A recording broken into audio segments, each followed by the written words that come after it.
The English Renaissance is a time between 1550 and 1660 where the medieval ages ended and modern history began. It was the Enlightenment period where people became focused on arts and literature and shifted in religious beliefs. Cultural and educational innovations were made to help improve people's lives. During this era, the Church of England and priests ran the country just as much, if not more, than the monarchy. During Elizabeth's reign, this was diluted a little bit, due primarily to the overall comings of the Renaissance inspired change and turned heads and hearts to the new idea of humanism. This was sparked by the recovery from the harsh and sometimes irrational times and rulings of the Church. By the end of the era, this is where Puritans made their debut, ultimately separating from England to come to America. Humanism was a comfortable in-between alternative to religion and reason, or science, that encouraged a lot of new followers. Many people recognized or lived in the conditions of the British Catholicism and wanted something different that worked, and for many, humanism was the answer. Its main focus was on acceptance, beauty, and nature. Contrary to Catholicism, it encourages spiritual fulfillment in your present life rather than ensuring a heavenly afterlife. Some extents of humanism eliminate the possibility to be both religious and humanistic, but very often it was seen of the two together. This is because humanism did not discredit other religions or gods. Instead, it turned your focus inward, as well as developing a relationship with a different or greater power. The two become separated when the idea of individualism is introduced and implemented. This is where you yourself is God and your own God, and you live and create your own world, by definition discrediting the other sector of belief in the British Empire. These ideals were derived from people like Aristotle and many other influential philosophers.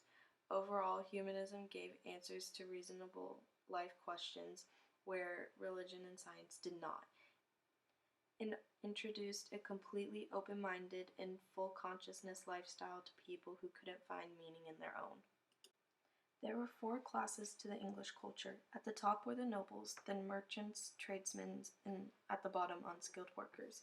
The nobles were landowners, therefore giving them a large amount of power in the social classes.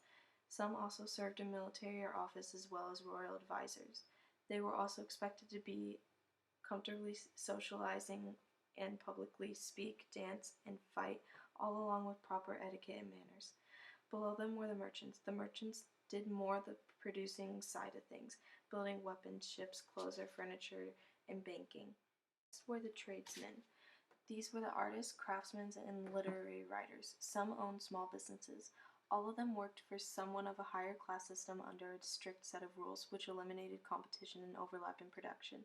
Underneath them all were the unskilled workers. These people were exactly what they sound like. Many lived in the subcategory called peasant farmers, essentially owned by nobles to do work, and many died of abuse and starvation.